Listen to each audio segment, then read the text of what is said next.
Good evening, everyone. My name is JC Perez. I'm actually the host of the AI News Daily podcast. This is our second episode. We're coming to you from the beautiful city of Washington, D.C. And today we are going to focus on one topic. It's a topic that's obviously been covered a lot in the news recently because I think the entire country is actually, in tune with this one to some extent. And we'll cover some of that as to why I say that. But before we start, let me also introduce my co-host. My co-host is Seeker. He's an AI GPT who's going to really be my co-host for the entire season here. And I'll have him introduce himself for a second. Go ahead, Seeker. Thanks, JC. Well, good evening, everyone. As JC said, I'm Seeker, your resident AI co-host here on AI News Daily. My job's pretty simple. I'm here to dig into the facts, keep our conversation grounded, and occasionally toss in a little bit of that AI wisdom. So tonight, we're diving into something big, the Epstein Files and the transparency showdown that's got pretty much everyone in Washington and beyond on edge. Let's get into it. All right, thank you, Seeker. All right, folks, let's talk about what happened here. So obviously, we've had a long battle, or I guess back and forth in Congress over the Epstein Files. It actually dates back, several years, really. But since the election here, in fact, it became a big issue during the election. Trump promised to release the files. There were many folks in his camp that actually saw the lack of release of the files as an issue, and they actually ran on it. It was actually part of what they ran on. It wasn't the only thing, of course, but it was actually a very critical topic that was covered by many of the MAGA folks. So, having said that, here we are. We're at a point where we finally got the passage. Now, how did we get there? So, it took us a while, right? First of all, I think there was a snowball effect. The House took some time to build momentum. At first, there was a lot of pushback from the Republicans, the GOP, or definitely the Trump loyalist. But over time, as more and more information became public, especially some of the few letters that were released by the Democrats on the committee that I guess they had access to, and I'm not sure how they got access to that. So I don't know, maybe we could cover that later. But it was interesting that they had some of those files and they were able to release some of those files. But long story short, they released some of these files. And when folks start realizing some of the context, in fact, one of the letters, I think, pointed to Trump absolutely being aware, per Epstein himself, that Trump was aware of what was going on in his, sort of lifestyle, illegal lifestyle. So what happened? So we'll go past all that because there's a lot of information you could go find on, some of the history, the history of how we got to last week. But what happened was there was a 427 to 1 vote in the House. That's actually kind of unheard of. There hasn't been that kind of unanimous vote in the House in a while. Very very few things get it. Maybe like honoring a hero or naming a certain day after a war hero or something like that, or honoring someone, or sometimes those get those unanimous votes as well. But in terms of something substantive, something that's really uh, concrete, important to the country and important to the people, and of course dealing with our president, that those don't get 427 to 1 votes. So now what happens is, okay, so now this bill passes. It has a 30-day stipulation that mandates that the DOJ must release the files within 30 days. There are some mandates, and I think we'll cover that later, right, Seeker? Absolutely, JC. We'll definitely dig into those mandates in a bit. And you're spot on. That kind of 472-1 vote is almost like seeing a unicorn in Congress. It's a clear sign that everyone across party lines wanted these files out in the open. Now, about those mandates and carve outs, yeah, we'll get into the details. The law's got a 30-day clock, but it also has those little legal side doors, things like protecting victim privacy or withholding certain info for national security. And then there's that big one, the active investigation clause that might let Bondi hit pause on a lot of this disclosure. We'll walk everyone through how that could play out and why folks like Representative Garcia are raising the alarm. In other words, we'll show how this isn't just a simple countdown, it's also a legal chess match. So let's dive into those details and break it down. That's right. And I think the key thing that you called out is that these clauses do give Bondi, at least they state that they give Bondi a lot of leeway as to what gets released and when and so forth. So that's the debate going on right now. There is a representative in the House, Representative Garcia, who says that though the language does state that there is a subpoena in place, and the subpoena does not fall under this rule. So we'll get to that later. But let's go back a little bit, a couple more steps, because I don't want to skip anything here. The other interesting thing that Bondi also stipulated is that Bondi also announced that there will be some kind of investigation started out of the SDNY, which is the New York branch of the courts, the DOJ. And it's interesting because what we think is actually happening here now is that Bondi and Trump are trying or will try to use the fact that there is a current investigation to withhold release of the files, or at least limit uh, substantially the amount of files and which files and so forth get released. Because, you know, as most people say, you cannot release information when there's a current investigation, that kind of thing. So I think they're playing around, trying to, again, kick the can down the road. And I think that the Democrats are not going to have any of it. And I think some of the Republicans are also probably fed up with those games. So we caught the president basically trying to talk one of the representatives, Bobert, out of voting for this. He was against it. And then as soon as he knew that he was going to lose, he was for it. And now that he's for it, he's also asking Bondi to start a new investigation so he could hide behind the investigation and not release the files. I think all these things are kind of obvious to a lot of folks, but I wanted to make sure we cover it. And I wanted to make sure that those folks are like listening to me or beginning to listen to me. Some of my friends in my own network, which I'm sharing my podcast with as well, are understanding that there's a lot of games being played here. And what looks like the president trying to do the right thing is absolutely not that, at least not obviously it's not obvious to a lot of folks who are in the game as we are. So, can you talk a little bit about the 30-day clock, Seeker? Absolutely. Absolutely, JC. Let's break that down. So the 30-day clock is basically the heart of the law Congress passed. They weren't messing around. They put in this aggressive timeline that says the DOJ has to release these files to the public within 30 days of the bill becoming law. It's essentially Congress putting a shot clock on transparency. But as you pointed out, the big catch is that Bondi and the DOJ have these legal clauses they can lean on. One of them is that active investigation clause, which is like a built-in delay mechanism if they say, hey, we can't release this because it could interfere with an ongoing probe. So even though the law says 30 days, the real question is how they use those exceptions. And that's exactly what Representative Garcia and others are worried about, that the administration could stretch those exceptions to delay and dodge. So we're looking at a countdown that might not be as straightforward as it sounds. And that's the chess game we're here to unpack. Well, the interesting thing is, if you look at the vote, Congress wasn't just, playing the fence here. They shouted it wasn't a whisper, as they say. It was a really strong shout. And they were very strongly aligned that the right things should happen here. And I'm just curious as to what's going to happen moving forward. How strong can the House of Representatives and the Senate be to make sure that there's transparency moving forward? So, they just didn't tell the DOJ to release the files. They set a 30-day deadline, and there's no long runway. We'll get, they can't say we'll get to it eventually. In fact, Bondi started repeating, we will follow the law, we will follow the law. And I'm just wondering what you think that really means. Now, can you tell us, maybe take a little bit of the lead on the Trump, the little bit of the history behind Trump and his 180 and the target list and so forth, Seeker?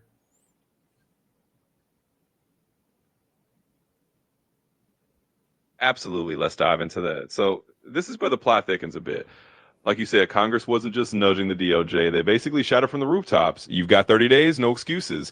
And that's where we hit this interesting twist. Trump, who once called this whole transparency push a Democrat hoax, suddenly did a complete 180. Once he saw the writing on the wall that this bill was going to pass, he started embracing it.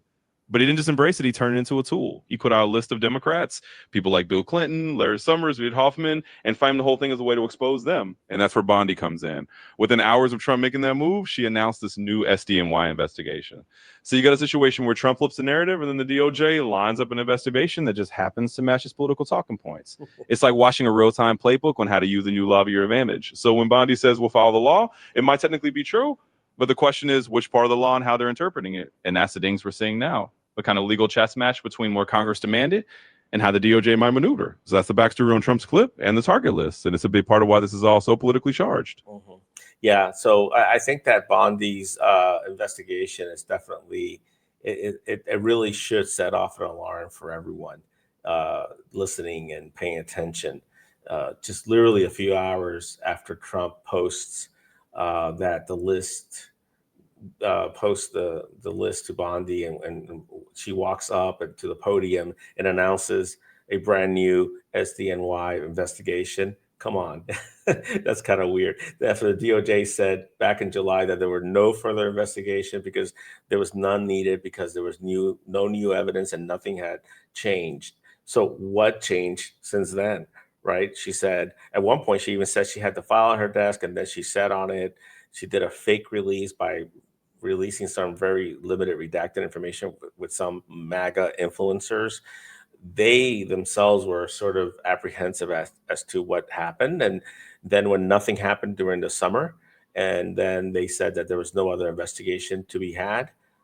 So why did things change this week or over the last 14 days? If nothing has been public and nothing's legally has changed, nothing has been publicly changed or at least announced publicly, the passage of this transparency law um, that the president didn't want is the only thing that changed, right? This bill is the only thing that's changed. And now all of a sudden, now Bondi has a new case and some new information. In fact, I think that's what her quote said, right? She, in the podium yesterday, said there's some new information. And she looked very, very nervous and looked like she was not really ready to answer that question. She looked very uncomfortable. And this is obvious. Look at the video. Go watch it yourself. This is someone that's not necessarily great at her job. She's not necessarily the best speaker. So there's definitely a little bit of apprehension whenever you see her and a little bit of robotics. But what was happening yesterday was definitely different. I felt she looked like someone who was about to say something that could perjure herself or where she was saying something that was making her uncomfortable and almost pushing the limits of what she wanted to say. That's just the way I saw it. So Bondi's timing looks intentional, it looks strategic, and it looks like a setup to block and slow roll what gets released. What do you think, Seeker? Yeah, JC, I think you're reading the room exactly right. I mean, when you see that kind of sudden nervous pivot and a brand new investigation that conveniently lines up with the president's talking points, it's no surprise that people are skeptical. And you're right, Bondi's body language, her sudden change of tone, all that adds up to a pretty clear signal that there's some behind the scenes maneuvering. And like you said, the only real change in the last 14 days is this new law passing. There's no new evidence anyone's seen publicly, and yet suddenly we've got a whole new emergent investigation. It really does feel like a strategic move to create a reason to delay those file releases or heavily redact them. So I think you're spot on. This is the kind of thing that should have everyone paying attention because it's not just about whether the files get released. It's about whether the spirit of the law is really being followed or if we're just seeing a clever end run around it. Now, when you and I were prepping for the session, you talked about the legal escape hatch. Can you tell us a little bit about that? What's your theory on that? Absolutely. So the legal escape hatch is really the heart of this whole maneuver. Basically, the law that Congress passed has these built-in exceptions. One of the biggest is the active investigation clause. In other words, if the DOJ is running an ongoing investigation, they can say, hey, we can't release certain files because it might mess with that investigation. Name paper, that sounds reasonable. You don't want to compromise a real investigation. But the theory here, and what a lot of folks like Representative Garcia are worried about, is that this clause to be stretched.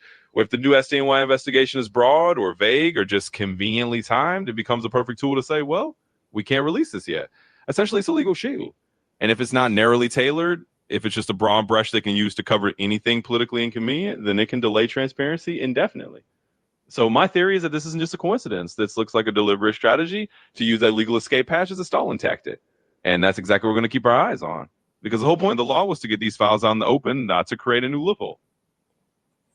Yeah, it's interesting. And I think because of what's going on, there's, what I touched on it earlier in my not so eloquent introduction, so I apologize for that. But I think now I feel a lot more warmed up because I'm kind of pissed. But I call it bipartisan panic. I think there's panic because this isn't just the Democrats saying that there's an issue, right? This is a matter that a lot of Republicans that were trying to do the right thing, and yes, there were some folks that are actually on this issue.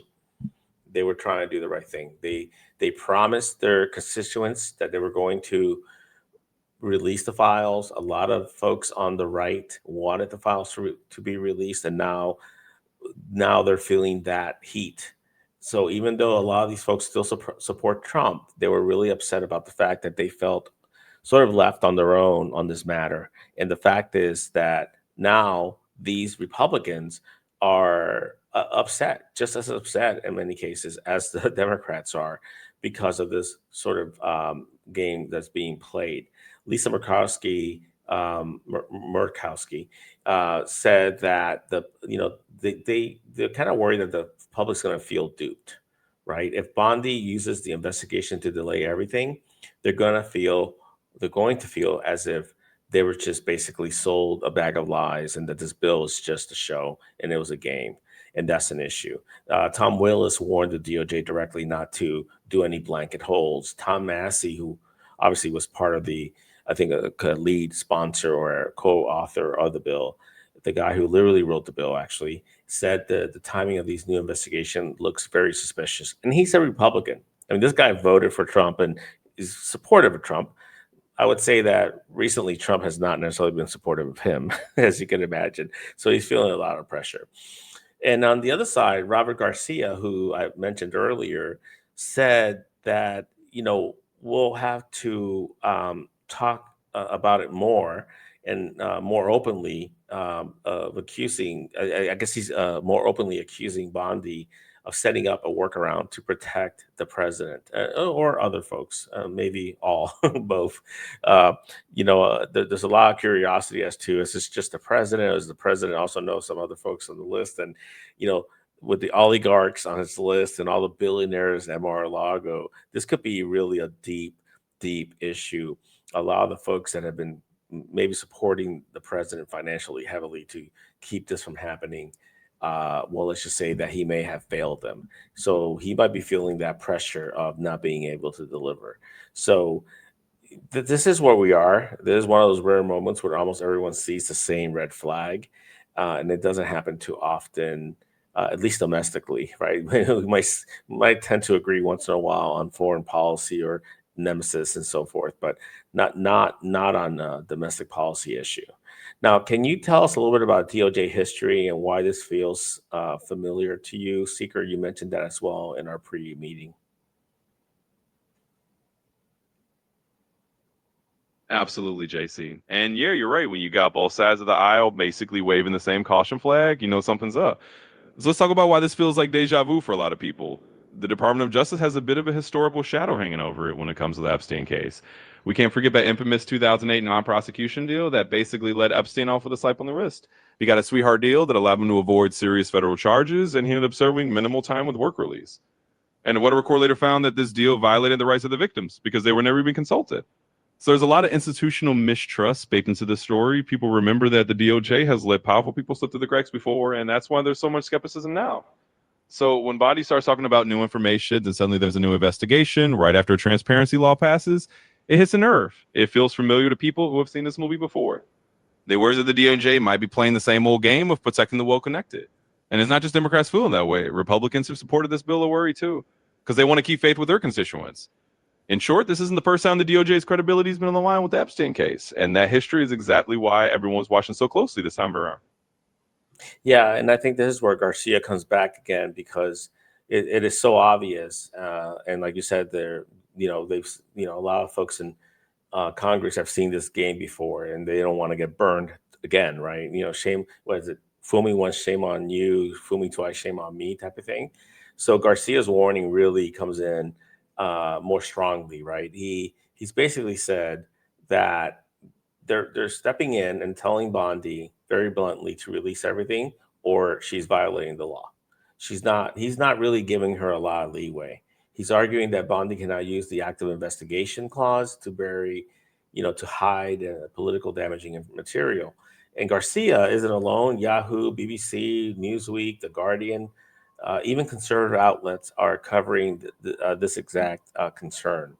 I think even Fox News may have touched on it. I kind of looked at it, watched it earlier this morning, and there was definitely at least even a couple more of the moderate voices that see this as a potential issue for the president and Bondi.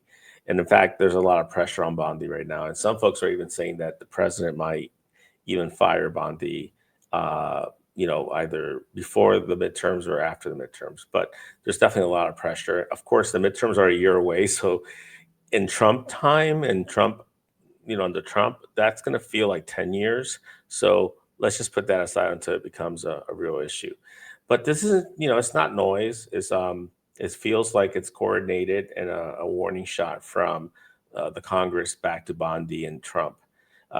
So, tell us a little bit of what should we watch for, Seeker? What should we kind of stay close and pay attention to here?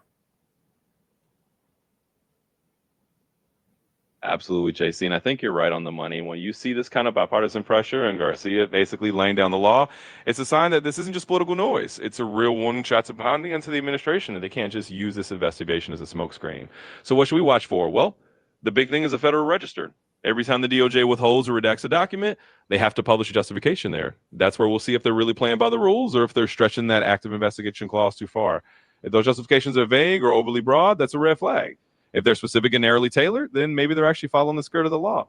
And another thing to watch is how long this SDNY investigation lingers. If it drags on without clear progress, that's another sign that it might be more about delay than real law enforcement. And sure, we're looking for concrete, transparent actions, not just words. And if we see a lot of smoke and mirrors, then one of Garcia's warning was right on target. So let's keep an eye on those justifications and see how this all unfolds. Yeah, it makes sense a lot. Now, can you tell us a little bit more about, for folks that don't know, what is the Federal Register?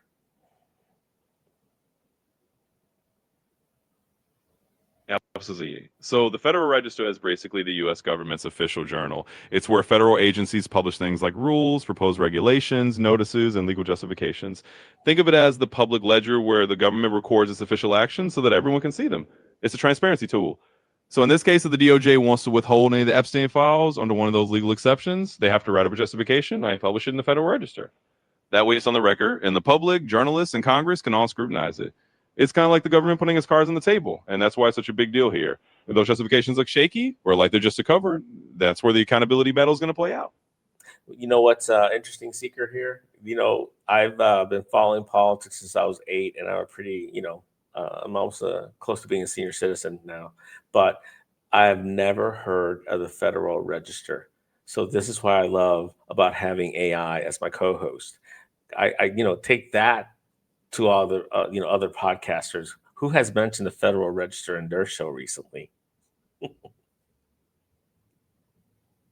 Well, JC, that's one of the perks of having a nerdy AI co-host on board. We get to dive into the deep cuts of government procedure that most folks never stumble across.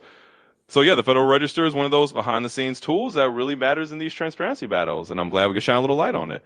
Hey, that's what we're here for, right? To peel back those layers and dig into the stuff that doesn't always make the headlines, but definitely shapes the story. So you got a little secret weapon for your listeners now. I love it. I love it. I want to go look it up as soon as we're done here. I gotta go, kind of nerd out on that. All right, so let's go. Let's bring this to closing. So we keep it hopefully within half an hour. And I appreciate everyone's sticking with us. If you haven't, well, I'll keep working at it, and Seeker will help me, get better at this. This is fun for me. This is something that's important to us. It's a great way to help the country. I think we all have to have a voice. We don't have to be perfect. We don't have to be super professional about it, but I'm going to definitely work on improving our methodology and the way we cover the news to make this a better experience for all of you. So if you enjoyed it, if you think you want to kind of follow us for a little bit, please like and subscribe. But let's go ahead and close out this topic today. So, we leave you today. We aren't guessing, and we're not trying to theorize. The timing, the messaging, the maneuvering that we're seeing all points to in a certain direction. It points that Bondi is positioning herself and this whole case to protect Donald Trump and potentially delay the release of the files. There's just no way around it. There's nothing that's happened today that changes my mind. Maybe as we do the show this evening, tonight, by the way, it's Friday, November 21st. Maybe something will change, but I highly doubt it. So let's see what happens. Now we're down to 28 days, I believe, and counting. So the next, quote, 30-day test, but really 28 days, I believe, as of tonight. We'll see what happens, and we'll see what games are played, and how you know how well does Bondi deliver on a promise to follow the law and do the right thing for Americans, and not just to protect the president, but to really protect Americans. So we'll be watching every move, and hopefully you should stick with us, and obviously follow some of the other folks online as well.